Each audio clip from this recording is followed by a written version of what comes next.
Okay, I figured I'd show you guys how this thing has turned out. It's cooled down to the touch now, so I brought it back out to the garage. It didn't take too long for it to cool down a reasonable amount, and it feels like it's almost completely stabilized, but we'll see. I'm tempted to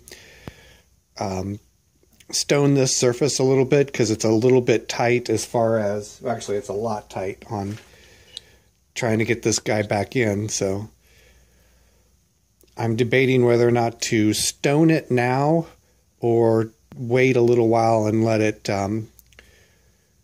cool down all the way and make sure that the metal is done moving. But once I get these sides ground off and get some JB Weld on this, I'm going to be pretty darn happy with it, I think. So, and the this part slides through pretty well. So, I mean, I couldn't be happier with it.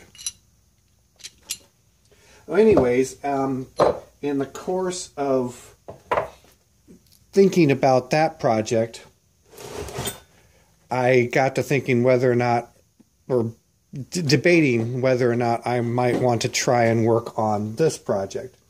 So this is the base for the Atlas vise that I'd gotten. And the vise itself is pretty decent, but this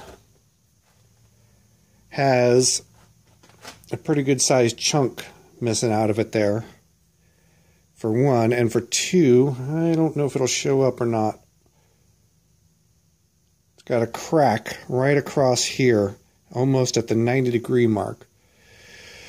So I'm debating whether or not I want to tinker with this either tomorrow or the next day, since it's going to be warm or comfortable for a little while. I don't know if I want to touch this crack or leave it the way it is, since it's not hurting anything at the moment, and maybe just focus on trying to repair the cosmetic piece, the chunk that's missing out of this.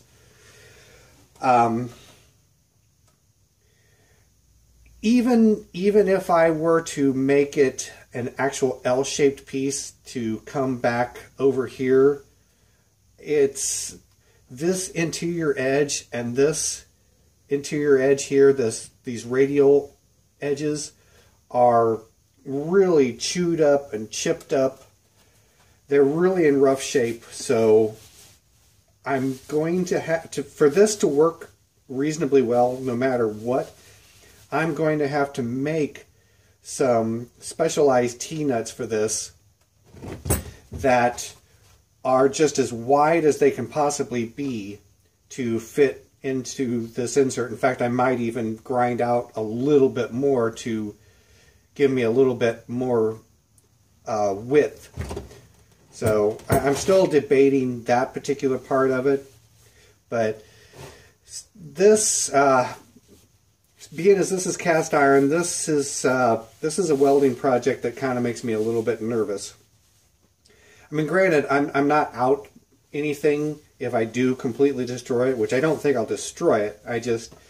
I want to get it right, and this still has, this is missing part of the scale, the grease scale.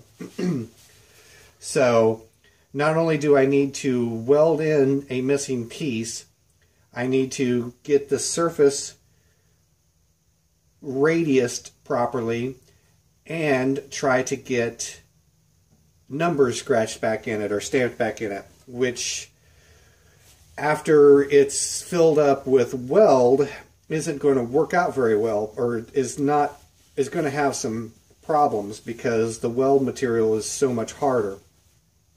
So I don't know if I'll be able to punch numbers and scratch lines back in. I mean, obviously, I'll try as time permits, but more than anything, I just kind of want to cosmetically get it back together. And the size of this piece, I think, is probably kind of pushing how much I can warm it up with the propane torch.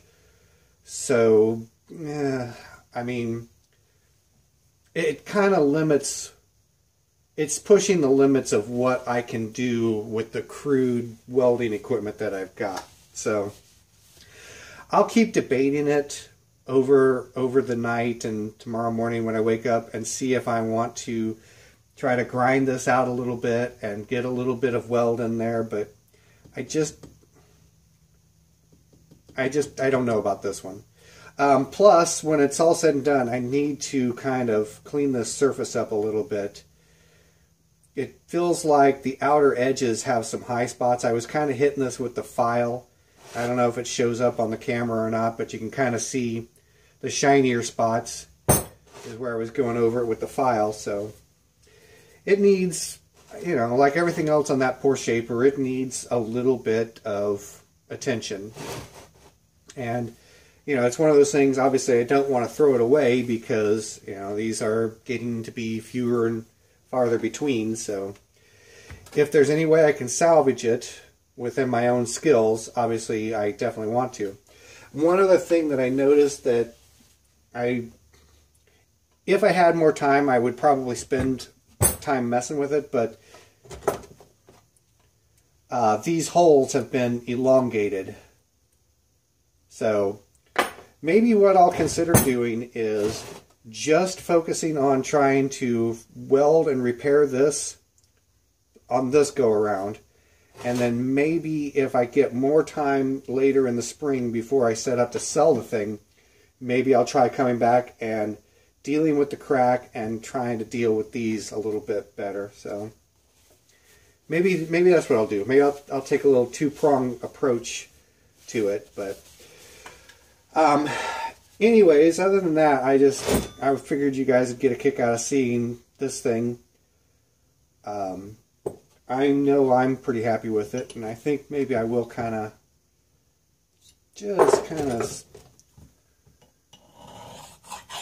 don't think that's going to remove much. Definitely need to spend a little bit of time with that. I don't know if this will work or not.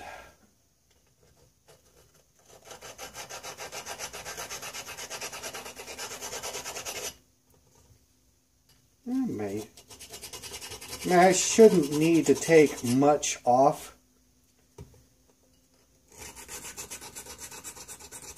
Spend a couple minutes messing around with it like this and see how it works. Obviously I don't want to put a lot of pressure on the stone because I don't want to break the stone either. And it's just kind of this one side.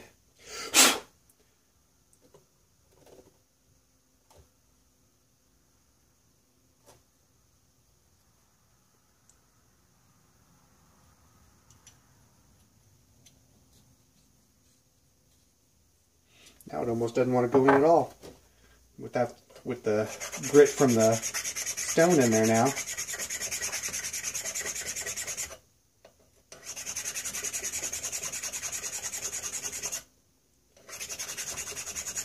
This thing will look a lot better once I get a little bit of Bondo on it and grind it down a little bit.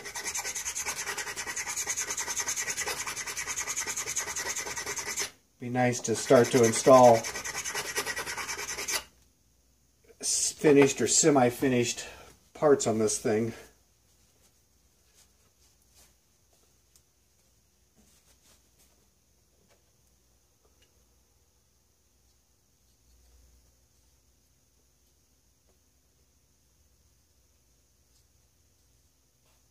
Well, it's getting closer. Watch me get it stuck in there.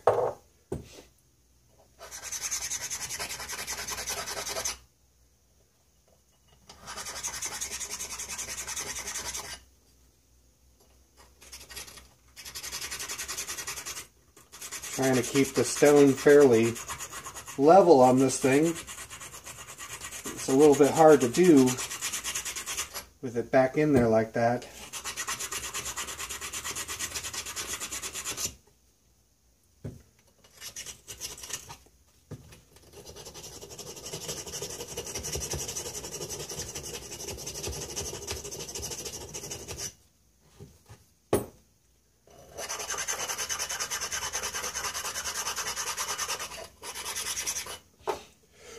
All right, one more time. We'll see how it fits.